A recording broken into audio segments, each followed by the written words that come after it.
though, with yourself, the fact that when you hear that he's sexist, he's racist, he's a convicted criminal, yes, he might have got a strong mandate. I mean, how do you square that? He is the elected president of the United States. You can say what you like about him. He's just won an election. He's won it handsomely. Nigel Farage just tore into a UK TV host on live television. And let's be clear, this wasn't some low-budget podcast host fumbling for clicks. It was the face of 5 News. But here's the thing. Farage doesn't care if you're the Pope, the Prime Minister, or the CEO of Prime-Time Smugness. If you start taking cheap shots at Donald Trump, he will drag you through the rhetorical mud. You know, I mean, so what? I mean, whether people like him or not. And frankly, given the media coverage of Donald Trump in this country, it's not very surprising that a lot of people don't approve of him. And honestly, someone needed to do it. These days, anyone with a mic and an anti-Trump script trashes the UK-US relationship like it's nothing.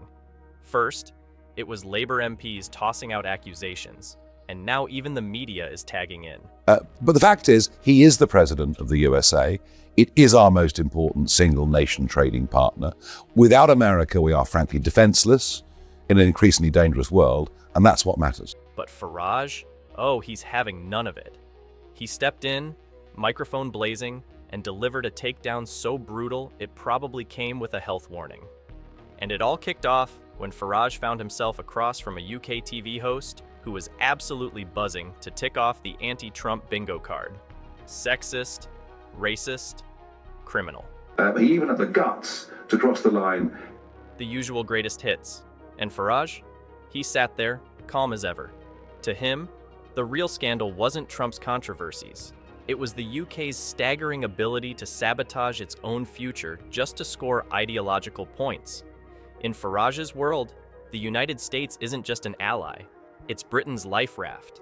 Security, trade, intelligence, survival, everything hinges on a strong relationship across the pond. Without it, Britain becomes a sitting duck on the global stage. And if there's one thing Farage won't let slide, it's watching the country torch its most important alliance over cheap insults and political posturing. Because we're closer to World War III than we've been at any point in my lifetime, and we need a strong American president, a pro-British. We're closer to World War III than at any point in my lifetime, he warned. That's not a line you casually drop into conversation, and for once, even the host had to take a beat. To Farage, Trump, flaws, tweets, and all, is the strong, pro-British leader the world needs right now. You don't have to like him, but you do have to work with him. Simple as that. And this wasn't just about the media's nonsense. Farage turned the spotlight on Labour, tearing into what he called their student politics. Labour's Foreign Secretary David Lammy once called Trump a racist and a white supremacist, as if throwing playground-level insults is how you build diplomatic bridges. But these people forgot that if Trump returns to the White House, the UK will be dealing with a president who has the memory of an elephant and the temper of a bull. And something similar happened here. Don't forget, Trump has promised to put 10% tariffs on all goods coming into America from around the rest of the world, and we need to be negotiating hard once they appoint a trade secretary so that we can avoid that. Trump's already talking about slapping 10% tariffs on imports from countries that don't play ball with the US. So, if Britain wants to keep sneering at him from the sidelines, that's fine. Just be ready to watch jobs, trade, and opportunities vanish faster than Labour's credibility. The real problem is the media. They've spent years conditioning the public to see Trump as a cartoon villain, completely ignoring the fact that working with him isn't about liking him. It's about not sinking the country's economy. Farage, for all his theatrics, gets that. He's not interested in name-calling or Twitter warfare because he understands what's at stake. The UK's survival on the global stage. And if you boil it all down, Farage's frustration is pretty straightforward. Britain's government and media have turned Trump into the ultimate boogeyman. But here's the truth. Britain needs the US far more than the US needs Britain. Anyway, I will. And by the way, it isn't just my relationship with Donald Trump that's important. I reckon at least half the cabinet that he appoints will be people that I've known for many years and know very well. And I don't agree with anything the Labour government's doing, but our relationship in terms of trade, intelligence and defence, that is a matter of national interest. And if I can help with any of that, So while Labour and the media continue throwing tantrums and insults, Farage is one of the few voices reminding the country to wake up, grow up, and focus on the bigger picture. Because at the end of the day, it's not about Trump's personality, it's about Britain's future. And if the country doesn't get its act together, that future could be in serious trouble. Even Kemi Badenoch, the new Conservative Party leader, walked into her first Prime Minister's questions, PMQs, and talked about the same problem. Including, and I quote, "Trump is not only a woman-hating, neo-Nazi sympathizing sociopath, he is also a profound threat to the international order. And if he did not apologize, will the Prime Minister do so now?" Facing Keir Starmer, she dropped her first bomb, Thomas, demanding an apology for Foreign Secretary David Lammy's charming 2018 description of Trump as a woman-hating, neo-Nazi sympathizing sociopath. Yes, you read that right. Just the kind of language that really screams diplomatic finesse when you're trying to cozy up to the next US president. Standing at the dispatch box, Badenoch's tone was ice cold and razor sharp. No fluff, no theatrics. She looked Starmer dead in the eye and asked him, "Will the Prime Minister apologize for the Foreign Secretary's derogatory comments about the President-elect? And will he extend an invitation for him to address Parliament?" The Foreign Secretary and I did meet President-elect Trump just a few weeks ago for dinner for about a couple of hours, and we discussed a number of issues of global significance. It was a very constructive exercise. Starmer, of course, ducked it like it was a hot potato. Instead of owning up to Lammy's little meltdown, he pivoted to some constructive dinner he apparently had with Trump, peppering in a vague line about agreeing where they agree and disagreeing in private. She hammered home a broader point. If you want to keep the special relationship alive and kicking, you don't toss around insults that sound like they came straight from a Twitter meltdown. You don't play student politics with the most critical diplomatic relationship the UK has. And here's the kicker. She's right. The UK and US relationship isn't some polite formality. It's a lifeline. Economically, militarily, and diplomatically, the US is Britain's ride or die. Giving a masterclass on student politics. But seriously, Mr. Speaker, we live in probably a more volatile world than we've lived in for many decades.